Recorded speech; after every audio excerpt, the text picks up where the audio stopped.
We just don't know what's coming at us, and the world is an overwhelming place with a lot of negative news right now. So I just try to get equipped before I head into battle. Hello, everyone, and welcome to the Homepage Network. I'm Johanna Vogt. In light of our current situation with COVID-19, we have been looking for ways to encourage you.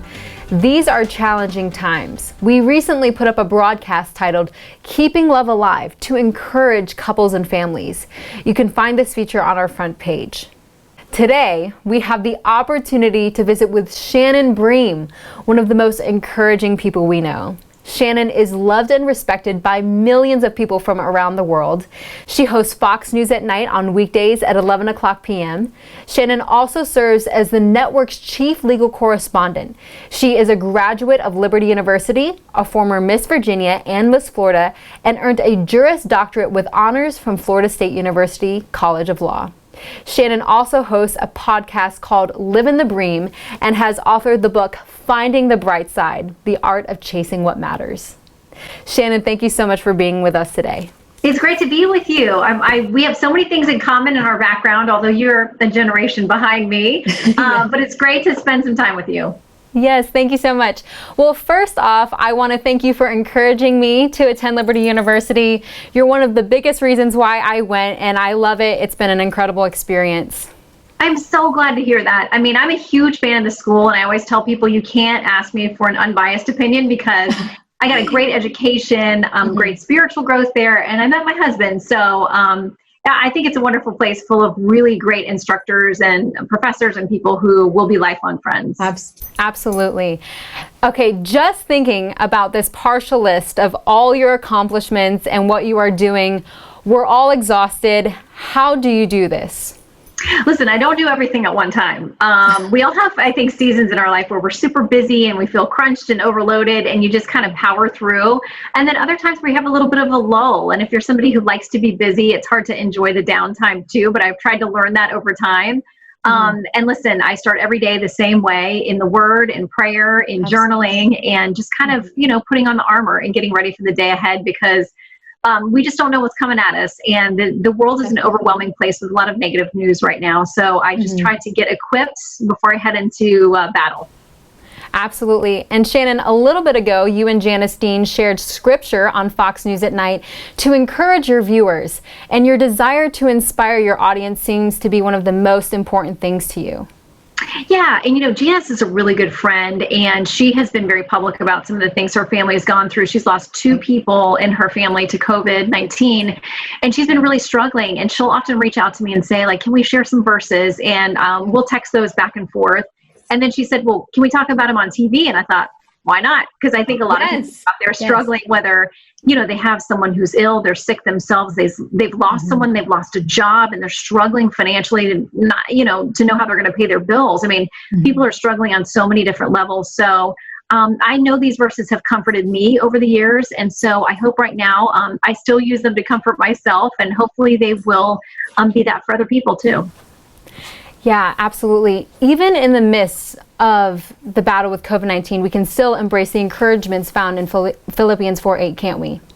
We can. And that's, I wrote a book last year, and that's the verse I found on every book, which is, it talks about whatsoever is true, noble, pure, praiseworthy, excellent. Let's think on these things. And so much of the world is not about that. It's about negative and striving and competition and materialism and all those things that it's so easy. Listen, I'm preaching to myself. It's so easy to live in the world and be of it. And, those aren't usually the true and noble and pure and excellent and praiseworthy things. There's gossip and all kinds of things, political fighting back and forth. So that's kind of a compass for me to reset and think about what I'm filling my brain with and my time with. Does it fit with that verse? And sometimes it doesn't. And I have to be accountable about that. Yeah, and Shannon, this is something that we try to do each day here on the Homepage Network. We do our best to cover the good things that happen around here and try to influence our community for good. Yeah, and I've enjoyed so many of the stories that you guys have. They're very local, and you do find good things that are happening in schools and communities, and it's really encouraging because so much of the news today is frightening and negative and very polarizing, and I love what you guys do. Thank you so much. We appreciate it so much.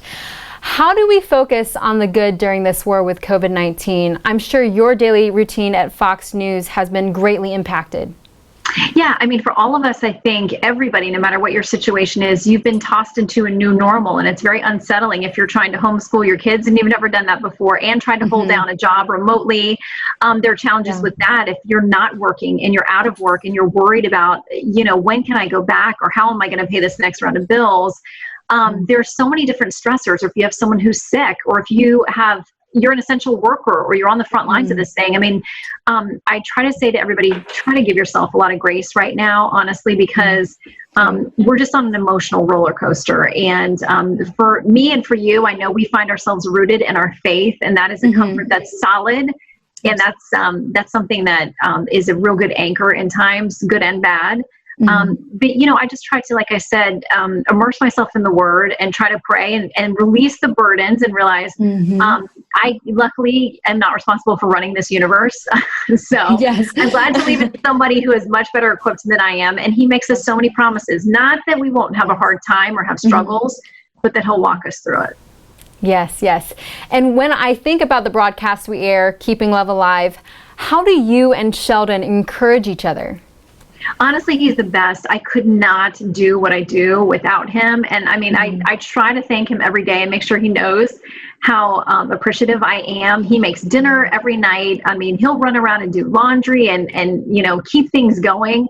When I'm super busy, he picks up the slack, and he's always been so supportive of me. And this business is very demanding. And I really, really thank the Lord every day for him, because it's such a blessing. Not to say we don't ever lose our tempers or have spats like everybody else. We always say we're not perfect, but we're perfect for each other. And I think that we have strengths and weaknesses that really complement each other. And sometimes you just have to make each other laugh. And that's how you get through things. Yes.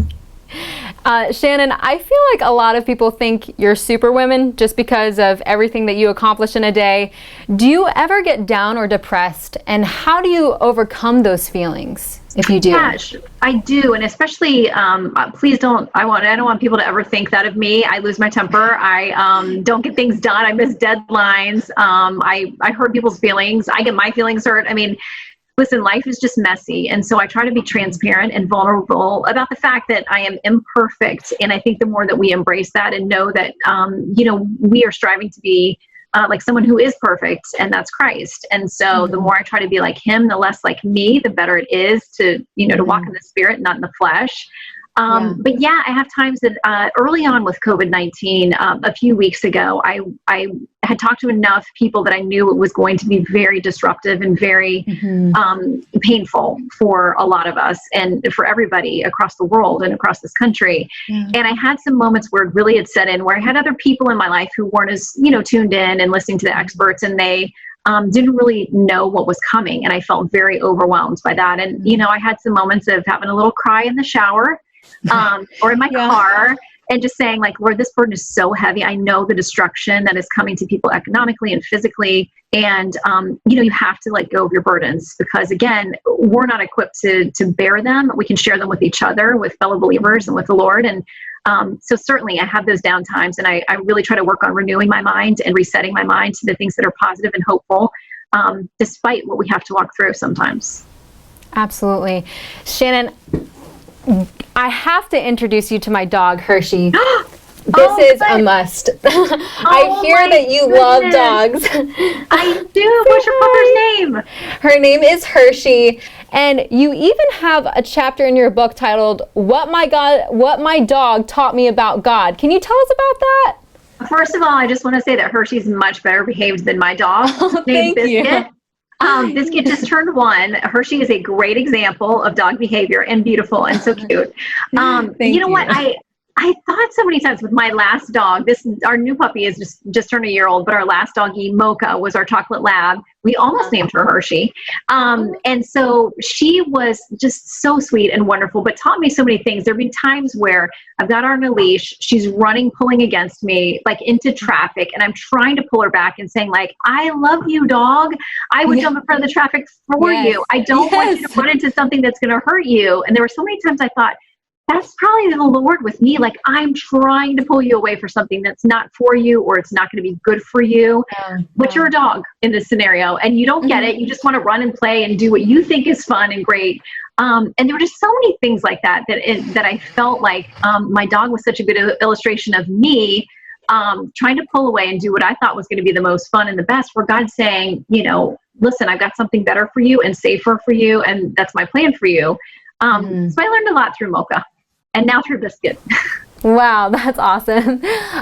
What lessons do you think that we can learn through COVID-19?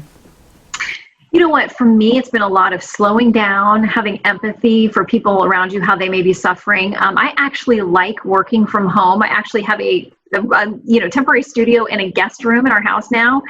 And I actually feel happy staying home and being with my dog and my husband, and just, just kind of working from here. But I have friends who are real extroverts, and they're struggling, trying to do Zoom calls or FaceTime to see each other, just because they feel so cut off and so alone and so worried. And so I have to remember that even the things I think of as silver linings aren't for other people. I mean, other people need that interaction. They need to get out. I have friends who are going crazy trying to do the job and the homeschooling with their 3 or 4 kids. Right. And, people who are really worried if their business is going to completely crash, something they've spent their whole life building, and just agonizing over the employees they've had to let go, who are like family to them. So, I mean, to me, I think it's slow down, appreciate what we can, count our blessings where we can, look to help other people, because all of us have neighbors that maybe need a grocery run or a pharmacy run or their lawn cut or something. And I think that it's a way to kind of look beyond ourselves, recognize other people's suffering, look at how you can help, and think about the things that you've been too busy to do. I feel like when we do go back to normal, whenever that is and whatever that is, I want to spend more time, during the day talking with my husband or talking to my mom or my grandmother on the phone, just making time for things that I sometimes think I'm too busy for, but really that's the important stuff. Absolutely. Shannon, in your book, you say that your mom is the meanest mom in the world. I think with Sarah Vogt, with being my mom, I think I have some competition with you. But why do you say that your mom is the meanest in the world? You know what? Because she called herself that. And I talk about in the book how she actually, at a yard sale one time, saw this plaque that said meanest mom in the world. And she took that as a badge of honor. I mean, she cracked down. There were rules at our house growing up. And it seemed really tough growing up. I mean, she knew where I was every minute of the day. Yes, that's my mom. I couldn't talk to boys on the phone too much. Like, this is a whole thing. I couldn't go on dates. And I was the youngest person in my class. And so they were already doing all this stuff. And I was the nerdy 16-year-old senior who couldn't go to dates or couldn't go anywhere. That's me. So, right.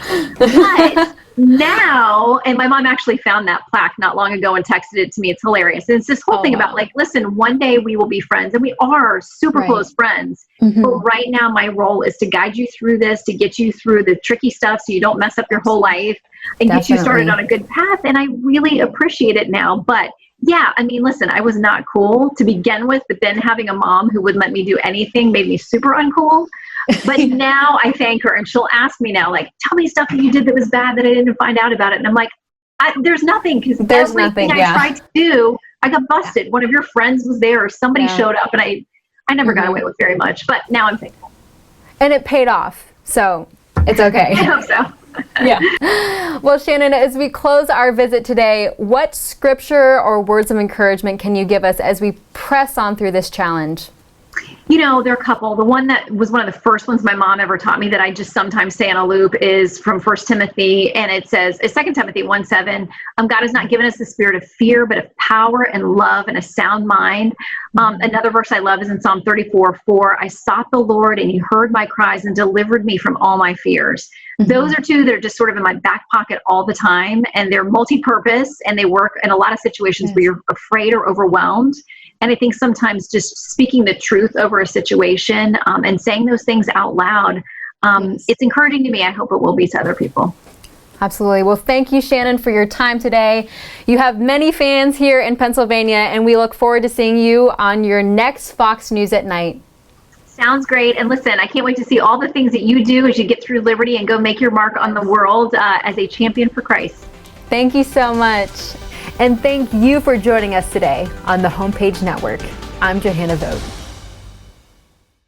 Life-changing medicine is not only medical treatment or surgical treatment, but giving patients hope. UPMC brings so much to the table. They're just a comprehensive visionary system. UPMC is innovative and always on the cutting edge of technology. Defining not only healthcare, but health. Its expertise, its focus on patients and what is best for patients. As UPMC, we're able to elevate the standard of care. Just a wonderful opportunity.